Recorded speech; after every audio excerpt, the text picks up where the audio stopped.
Final Fantasy XIV delivers a mountain of content in its latest patch. The newest character in Vindictus pretty much redefines Axe Murderer. RuneScape is now cross-playable on your desktop and your phone. Legends of Aria decides to try Freon for size, and we've got some familiar-looking characters popping up in Smite.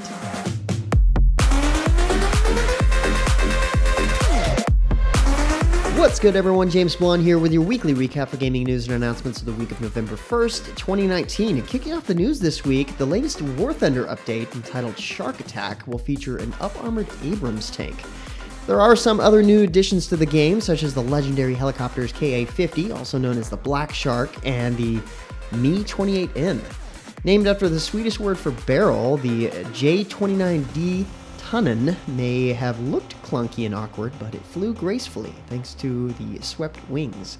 The J-29D and the Finnish fighter VL Pyromirski, I think that's how you say it, I have no idea, are available as a part of a Swedish tech tree pre-order pack. The closed beta testing of that tree will start later with the release of the next major update. Several nations will receive modern ground vehicles as well, such as the Chinese tree's ZTZ-96. The ZTZ-96 has a powerful 125mm smoothbore cannon supported with a handy auto-loading mechanism. Fans of the U.S. Armed Forces won't feel left out either, since they will receive the M1A2 variant of the Abrams tank, complete with depleted uranium armor components. The Soviet tech tree now features the BMP-3, which is a light armored vehicle with a wide array of weapons. Its 100mm primary gun can also launch ATGMs, as well as a 30mm automatic cannon. This cannon has high explosive incendiary, tracer, armor-piercing, and APCR shells to demolish enemy helicopters and light tanks. Is that not enough firepower for you? Well, it also has a 7.62mm PKT machine gun. Larger sized ships are also coming to War Thunder, and this time it's the majestic American heavy cruiser USS Pensacola. This is the first rank 5 ship in the game. If you're a fan of military history, don't miss out on the British light cruiser HMS Belfast. During World War II, it was used to escort the Arctic convoys to the USSR and to provide cover for the troops in the famous D-Day landings that took place in Normandy. Pretty nice size updates. The video at the site post goes into way more detail. RuneScape Mobile began early access this week, and it's now available on the Google Play Store via the link in the description. RuneScape members who leap into the early access program will receive the exclusive Mobile Founders Pack. This offers a Steel Panther combat pet, a unique rest animation, and the Radiant Dawn armor. RuneScape Mobile's early access will feature cross-platform between the mobile release and the desktop edition, so players can seamlessly move between the two as they will.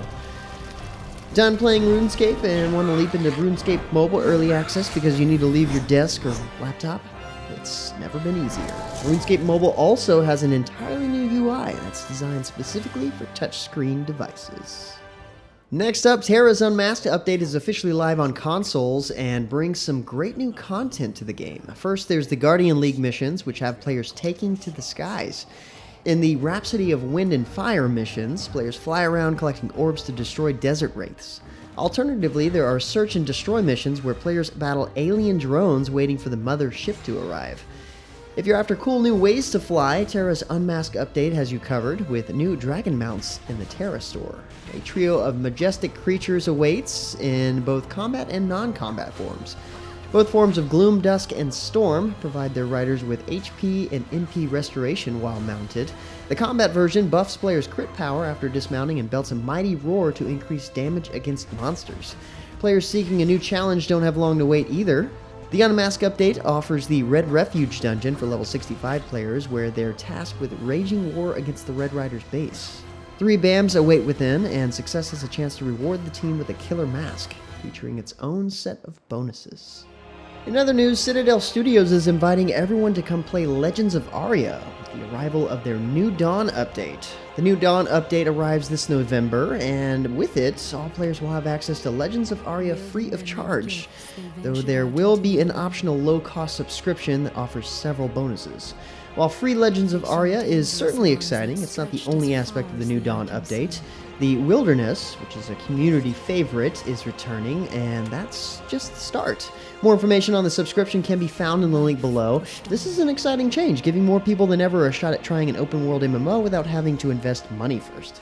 Probably how they should have started out, but, you know, that's how it goes sometimes. And on a similar note, Astellia Online is hosting their second ever free weekend, running now through November 4th. This is a great chance to check out the game for free, if you haven't already, and decide if you want to buy it to play forever. This is another game I was expecting to be free from the start, but it seems like it's harder and harder to know for sure until a game launches these days. In more MMO news, Ship of Heroes dropped their 5th and final video to prepare for the upcoming CCT beta. This begins this week, and anyone who has donated $50 or more over the last 2.5 years will have access. One of the most requested features in this CCT beta is the ability to see silhouettes, and fans will get just that. As players go through the 14 sets of morph, plus height, they can bulk up or slim down. Arms, legs, chest, and more are available to adjust. Costumes and hair models will also automatically adjust to fit the morph figure, so it should be a really fascinating thing to see go down in the CCT. The CCT for Ship of Heroes will have more than just body morph and adjustments though. You will also be able to customize faces, skin tones, and character features, so these heroes can look their absolute best. They offer up a new system that boasts that no two superheroes on the FHS Justice will look the same. This testing will last a week, and participants will be able to dive into the game world and explore the first zone in the form of Apotheosis City. The Ship of Heroes developers are expecting several hundred players utilizing the toolkit, and also have other events planned in-game during this beta test. The actual Ship of Heroes full game beta is scheduled for the end of 2020. It's actually been fascinating to see Ship of Heroes grow from nothing, and we certainly have a superhero-sized hole in our lives that desperately needs to be filled. Perhaps Ship of Heroes will be the one to do just that. As I mentioned last week, Dauntless has been getting spooky just in time for the Halloween holiday with the Haunted Shadows Hunt Pass that went live recently. Haunted Shadows brings a number of spooky-themed rewards to unlock and also adds a wealth of quality-of-life improvements as a part of the free update. An AFK timer, visibility improvements to the in-game compass are major changes to improve overall gameplay. Hunters can also toggle patrol chests on and off if that's what they wish to do. With Haunted Shadows, Slayers can now earn a full set of cosmetic armor alongside the new Ghost of a Dog emote and more. Those who pick up the Elite track will also have the opportunity to unlock a set of armor to flaunt their inner Night Hunter. On to a bit of shooter news. Ironsight dropped a slew of new content this past week with their Tower update. The futuristic online shooter has enhanced bullets, a new map, and even a new mode. That's only the tip of the iceberg for the Tower update though. A new primary weapon will breathe new life into the game with the Ballistic Shield. There are also now EMP bullets to deal incredible damage to drones and sentinels. If you're a sniper looking to deal more damage on headshots, look no further than Magnum bullets. For the competitive-minded, a new ranked mode is available in the form of Duel. Players will go at it one-on-one to rise to the top. The mightiest of the mercenaries will receive exclusive rewards at the end of each season, depending on what rank they've achieved. Are you the best in the one-on-one situation? The Tower update lets you prove that. In addition, this mode shows off an awesome new map, the official Tower map. Several new options and cameras have been added for spectator mode, such as X-ray, static cameras, and more.